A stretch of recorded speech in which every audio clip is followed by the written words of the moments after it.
हरिओम, मेरा नाम साक्षी शर्मा है। यहाँ पर उपस्थित गुरुजनों और मित्रजनों को मेरा प्रणाम। और मैं स्वामी रामा हिमालयन यूनिवर्सिटी से रिसर्च स्कॉलर हूँ। मेरा टॉपिक है sustain yoga practice as a non pharmacological intervention for knee osteoarthritis, a case study exploring pain reduction, mobility and quality of life. तो जो बेसिक मेरा उद्देश्य इस पेपर में रहा है वो है लॉन्ग टर्म योगा प्रैक्टिस को अप्रोच देना, क्योंकि जनरली हमने देखा है कि मोस्टली 12 वीक्स या 6 मंथ्स के इंटरवेंशन से हम रिजल्ट्स को लेकर आते हैं, but this case study is focused on 15 months intervention. Osteoarthritis पर ये है बेसिकली, और ऑस्टियोआर्थराइटिस में जॉइंट फंक्शन पे इम्पैक्ट पड़ता है। There are formation of osteophytes which occurs and it is a progressive disorder. Like अगर उसका ध्यान हम नहीं रखेंगे तो in the long term it will get worsen. Next please. So there are various risk factors that are associated with the knee osteoarthritis, जिसमें आपका age, gender, genetics, nutrition, obesity, alignment, joint laxity, many factors play a crucial role when it comes to knee osteoarthritis. Next please.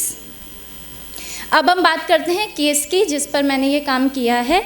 तो basically ये एक 48 years की women हैं जो कि California में रहती हैं फ्रॉम द पास्ट 20 ईयर्स, और इनका ये थ्रू एन ऑनलाइन प्लेटफॉर्म मुझसे कनेक्ट हुई थी and with the help of doctor Mala Tripathi, she is here. We started, I thought कि क्यों ना इसको एक इंटरवेंशन के बेस पे रखा जाए। तो she was suffering with intense pain, limping walk और severe stiffness, even walking was difficult for her, routine activities was difficult for her. So और उनका जो BMI था it was reflecting 29.3, that is also one of the reason for her increased strain on the knee joint. Next please.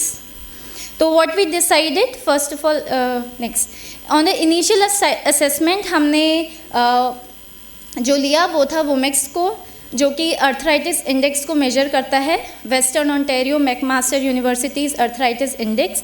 और for the quality of life we had SF 36 item short form health survey, जिसको हमने measure किया initial base line पे। Then we planned a customize yoga, और उसको हमने regularly for 15 months 3 days a week up for 1 hour session हमने उनको provide किया। और base line and post intervention we calculated the same data. Next please. तो these are the list of practices. ये थोड़ा सा यहाँ पे अलग है। तो हमारी अप्रोच कैसे रही? For the first 3 months we only focused on the basic knee strengthening and mobility practices, सूक्ष्म व्यायाम, gentle strengthening, क्योंकि उनका जो stamina और endurance था it was zero, just moving the hands like this. She was extremely exhausted, like मैंने कभी ऐसा केस नहीं देखा। She was very very exhausted in a small practices। तो 3 महीने 6 महीने मन में थोड़ा थोड़ा प्रोग्रेशन आया, और अकॉर्डिंग टू दैट हमने उन प्रैक्टिस को भी धीरे धीरे एडवांस किया। तो पहले 3 महीने में जस्ट सूक्ष्म व्यायाम, अगले 3 महीने में थोड़ी सी डायनेमिक प्रैक्टिसेस ऐड करी। Then next 3 months we added the short hold of asanas and pranayama, and towards the end we approached to the good hold of posture. She was able to achieve a good advanced poses as well. Next please. So here are the results what I found.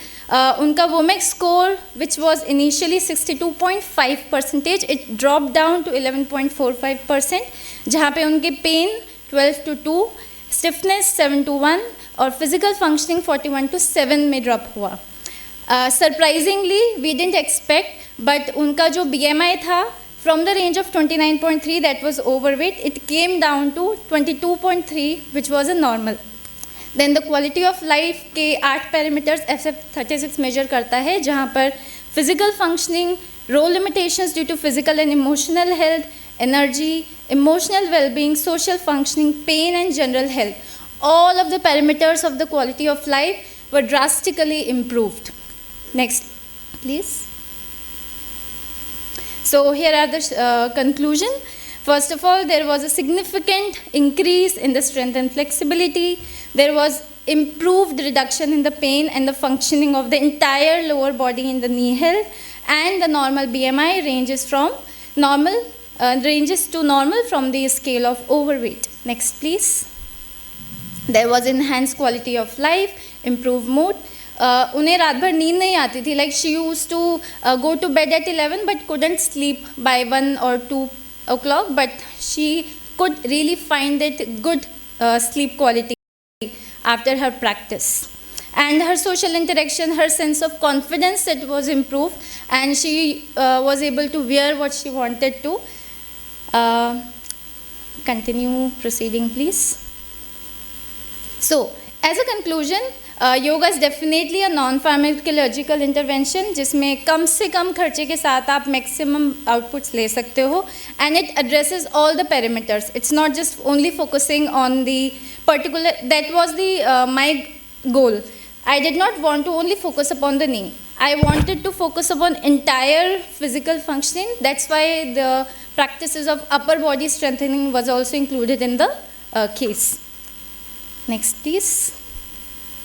Here are the references. Yes, continue. Thank you so much.